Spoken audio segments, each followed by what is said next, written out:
If your reserve parachute doesn't work, the procedure is basically you're gonna hand salute the world and you're gonna hit the dirt because you're gonna die. Hi, this is Jocko Willink. There's a bunch of different things that can go wrong with a parachute. I had one malfunction in my career. See that, there's a little square there right by his hands, above his hands. It's called the slider, and it actually comes down. It's up with the parachute, and then as your parachute opens up, it slides down towards the base. And sometimes that can get hung up. It's called a hung slider, and what it does is that small square of fabric keeps the whole parachute stuck together. That's what I had, and my parachute was just not opening.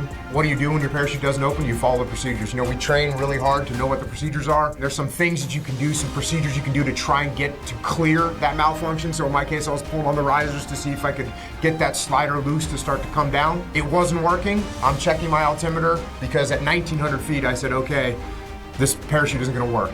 And so then you go through your cutaway procedures. You arch to get your body position correct. You look at your cutaway, it's called a cutaway pillow. You grab it, you pull that, and then you look at your reserve handle, you grab it, you pull that.